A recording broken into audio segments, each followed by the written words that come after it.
여드름 자국에 꼭 레이저 할 필요가 없는 게 집에서도 충분히 좋아질 수 있거든요. 자, 근데 이 유튜브나 블로그에서 하는 얘기대로 따라해보면 별로 좋아지지가 않아요. 사실 여드름 자국을 없애기 위해서 진짜 중요한 건 바로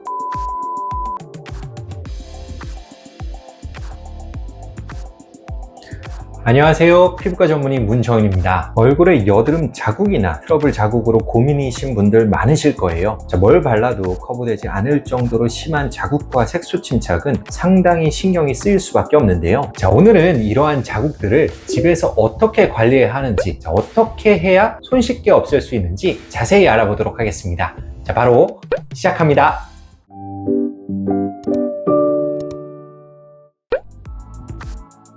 자, 여드름 자국, 이 색소 침착, 도대체 뭘 말하는 걸까요? 병원에 오셔서 이 여드름 자국을 없애고 싶다고 말씀하시는 분들을 보면 대부분 이 여드름 자국을 제대로 이해하고 있지 못한 경우가 많은데요. 사실 여드름 자국, 여드름 흉터, 이 세 가지는 전혀 다른 문제이기 때문에 이들을 정확하게 구분하지 않으면 엉뚱한 치료를 받게 될 가능성이 높습니다. 먼저 이 사진을 한번 살펴볼까요? 자, 여기서 여드름은 빨간 동그라미로 표시된 부분을 말하는데요. 피부 안에 피지가 차있기 때문에 작은 덩어리의 형태로 나타나게 됩니다. 자, 염증 없이 피지만 뭉쳐 있으면 좁쌀 여드름, 염증이 생겨 붉어지거나 건드릴 때 통증이 있으면 화농성 여드름이라 할 수 있죠. 여드름 자국은 피지의 유무와 관계없이 여드름 염증 반응으로 인해 피부 색깔이 변한 것을 의미하는데요. 이 사진에서 보이는 자국들이 바로 여드름 자국에 해당하죠. 염증이 생기면 염증 세포가 몰려들기 위해 혈관이 증식하고 그 결과 병변 부위가 붉어 보이게 되는 현상을 붉은 여드름 자국이라 부릅니다. 시간이 지나도 한번 생긴 혈관은 쉽게 사라지지 않아서 붉은 여드름 자국은 꽤 오래 갈 수 있죠. 또한 염증 반응이 오래 지속이 되면 주변의 멜라닌 세포가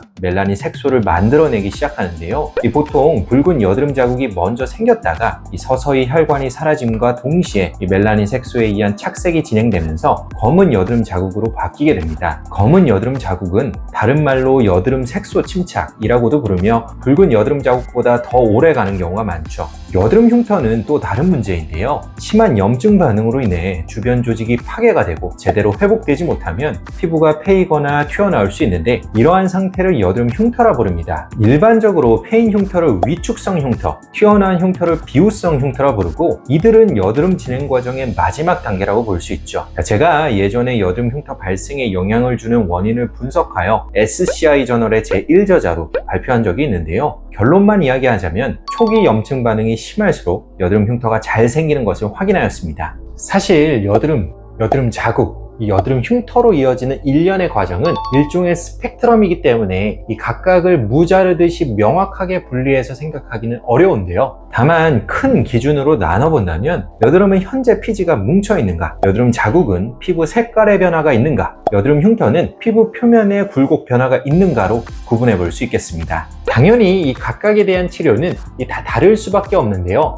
따라서 내가 치료하고자 하는 것이 여드름인지, 여드름 자국인지, 여드름 흉터인지를 정확하게 파악하고 그에 맞는 치료를 진행하는 게 매우 중요합니다. 자, 오늘은 그 중에서 여드름 자국에 대해 포커스를 맞추기로 하였으니까요. 색깔의 변화를 어떻게 최소화하고 더 나아가서 어떻게 색깔을 빨리 없앨 수 있는지에 대한 방법들을 살펴보도록 하겠습니다.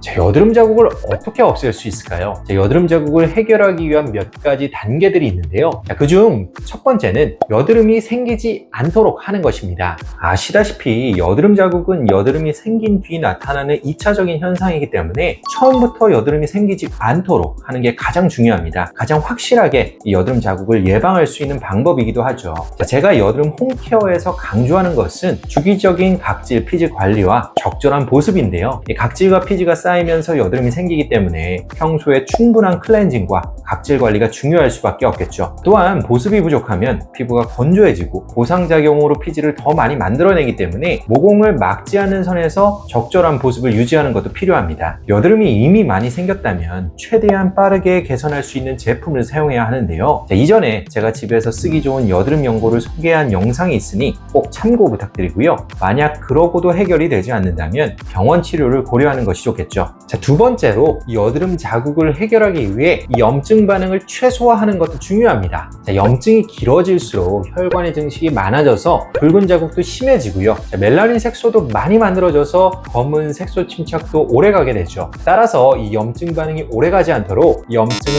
악화시키는 요인을 최대한 피해야 합니다. 염증을 유발하고 악화시키는 요인들, 예를 들어 술이나 담배, 인스턴트나 기름진 음식을 줄이는 것이 좋고요. 피부를 자극하는 행동도 피해야 합니다. 특히 여드름 자국이 있는 상태에서 무리하게 손으로 짜거나 만지는 행위는 금기인데요. 상처가 유발되고 염증이 심해지면서 여드름 자국이 더 악화되기 쉽습니다. 사우나나 찜질방 같은 곳도 피부 온도를 올려 혈관을 확장시키고 더 많은 염증 세포와 염증 물질이 몰려들도록 유도하기 때문에 주의가 필요합니다. 자, 세 번째로 피부 재생을 촉진하고 색소 침착을 완화하는 성분을 사용하면 도움이 됩니다. 피부의 자연 치유 과정에 의해 증식된 혈관이 사라지고 이 멜라닌 색소들이 옅어지면서 여드름 자국이 개선이 되는데요. 그 과정을 단축시킬 수 있는 성분들을 사용하는 것이죠. 피부 재생을 촉진하기 위한 성분으로는 판테놀, 병풀 추출물, 나이아신 아마이드 등이 대표적인데요. 이들이 함유된 재생크림은 피부의 자연 치유 과정을 돕고 붉은 여드름 자국을 개선하는 데 상당한 도움을 줍니다. 자, 반면 검은 여드름 자국을 해결하기 위해서는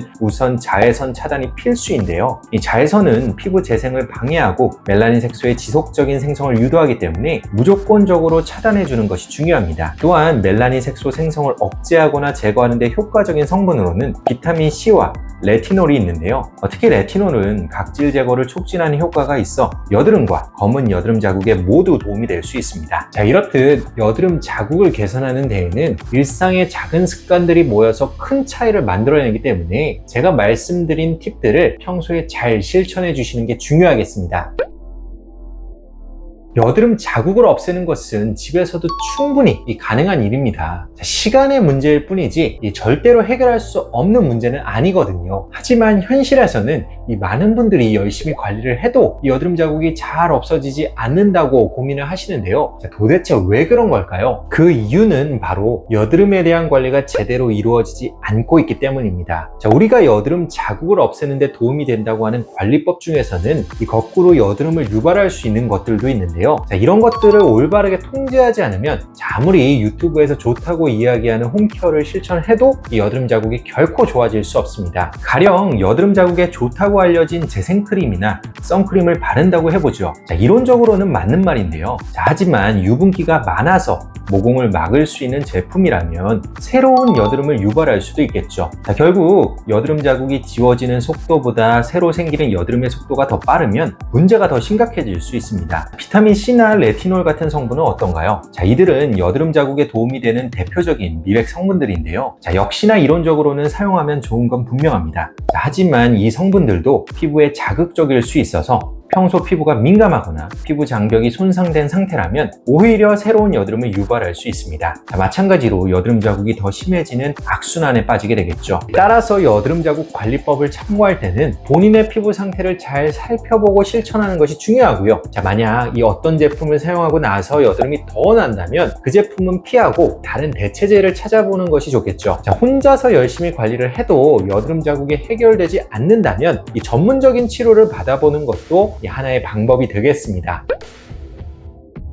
원장님 말대로 집에서 다 따라했는데 여드름 자국이 안 없어져요. 어떻게 없애야 할까요? 열심히 집에서 관리를 해도 잘 해결이 되지 않는다면 피부과 치료를 받는 것이 큰 도움이 될 수 있습니다. 잘 치료한다면 정말 드라마틱한 결과를 얻을 수 있기 때문에 비용이 부담되지 않는다면 저는 꼭 피부과 치료를 받아보시라고 추천드리는데요. 붉은 여드름 자국은 혈관의 문제이기 때문에 혈관을 파괴시키는 혈관 레이저가 사용이 됩니다. 현재까지 알려진 가장 효과적인 레이저는 595나노미터 파장을 사용하는 V빔과 532나노미터 파장을 사용하는 XLV가 있는데요. 둘 다 무척 고가의 장비이기는 하지만 붉은 여드름 자국에 아주 탁월한 결과를 보여주죠. 검은 여드름 자국은 멜라닌 색소의 분해를 도와주는 1064나노미터 파장의 엔디아그 레이저, 즉 소위 말하는 토닝 레이저가 사용되는데요. 그 중에서도 가장 효과가 좋다고 알려진 장비는 레블라이트와 포토나인데 이것들도 역시 고가의 장비들이지만 갈색 혹은 검은 여드름 자국에 아주 좋은 결과를 결과를 보여줍니다. 제가 언급한 레이저들이라면 그중 무엇이든지 이 여드름 자국을 해결하는 데 큰 도움을 받으실 수 있을 텐데요. 그런데 많은 분들이 V빔이 좋나요? XLV가 좋나요? 레블라이트가 좋나요? 포토나가 좋나요? 이런 질문들을 많이 하세요. 아마 병원마다 가지고 있는 장비가 다르기 때문에 병원에 따라 다른 답변이 나올 겁니다. 하지만 솔직히 말씀드리자면 각 레이저마다 큰 차이가 있는 것은 아니지만 제가 수많은 케이스를 시술해 본 결과 이 병변의 특징에 따라 약간씩 선호되는 레이저는 다를 수 있습니다. 그래서 저는 이런 비교가 무의미하도록 V빔,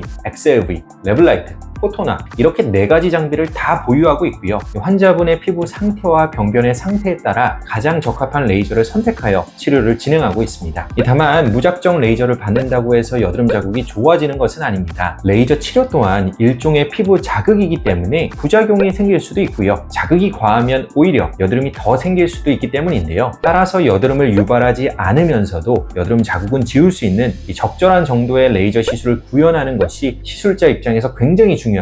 이미 피부에 여드름이 많이 올라오고 있는 상태라면 여드름 자국 치료만 받는 것이 아니라 여드름에 대한 치료도 같이 병행하는 게 훨씬 유리합니다. 이 모든 걸 잘 판단해서 치료를 받고 만족스러운 결과를 얻고 싶다면 여드름과 여드름 자국에 대한 치료 경험이 많은 전문가에게 맡기는 것이 좋겠죠.